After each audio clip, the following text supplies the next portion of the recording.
بسم اللہ الرحمن الرحیم۔ شروع اللہ کا نام لے کر جو بڑا مہربان نہایت رحم والا ہے۔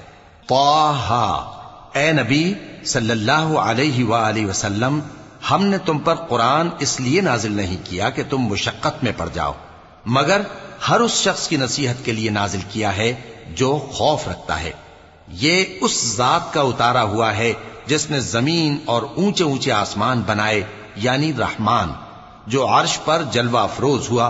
جو کچھ آسمانوں میں ہے اور جو کچھ زمین میں ہے اور جو کچھ ان دونوں کے بیچ میں ہے اور جو کچھ مٹی کے نیچے ہے، سب اسی کا ہے۔ اور اگر تم پکار کر بات کہو تو کیا ہے، وہ تو آہستہ کہی ہوئی اور نہایت پوشیدہ بات تک کو جانتا ہے۔ اللہ وہ معبود برحق ہے کہ اس کے سوا کوئی معبود نہیں ہے، اس کے سب نام اچھے ہیں۔ اور کیا تمہیں موسیٰ کے حال کی خبر ملی ہے؟ جب انہوں نے آگ دیکھی تو اپنے گھر والوں سے کہا کہ تم یہاں ٹھہرو، میں نے آگ دیکھی ہے، میں وہاں جاتا ہوں، شاید اس میں سے میں تمہارے پاس انگارہ لاؤں یا آگ کے مقام سے اپنا رستہ معلوم کر سکوں۔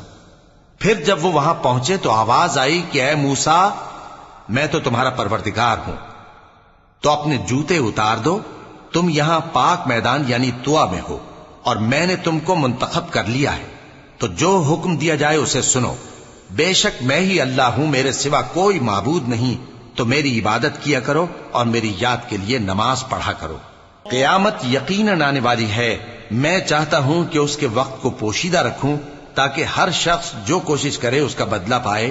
تو جو شخص اس پر ایمان نہیں رکھتا اور اپنی خواہش کے پیچھے چلتا ہے، کہیں تم کو اس کے یقین سے روک نہ دے، تو اس صورت میں تم ہلاک ہو جاؤ۔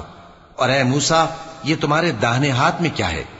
انہوں نے کہا یہ میری لاٹھی ہے، اس پر میں ٹیک لگاتا ہوں اور اس سے اپنی بکریوں کے لیے پتے جھاڑتا ہوں، اور اس میں میرے اور بھی کئی فائدے ہیں۔ فرمایا کہ موسیٰ اسے زمین پر ڈال دو، تو انہوں نے اس کو ڈال دیا اور وہ یکا یک سانپ بن کر دوڑنے لگا۔ فرمایا کہ اسے پکڑ لو اور ڈرنا مت، ہم اس کو ابھی اس کی پہلی حالت پر لوٹا دیں گے، اور اپنا ہاتھ اپنی بغل میں دبا لو کہ وہ کسی عیب و بیماری کے بغیر سفید چمکتا دمکتا نکلے گا۔ یہ دوسری نشانی ہے تاکہ ہم تمہیں اپنے بڑے بڑے نشانات دکھائیں۔ تم فرعون کے پاس جاؤ کہ وہ سرکش ہو رہا ہے،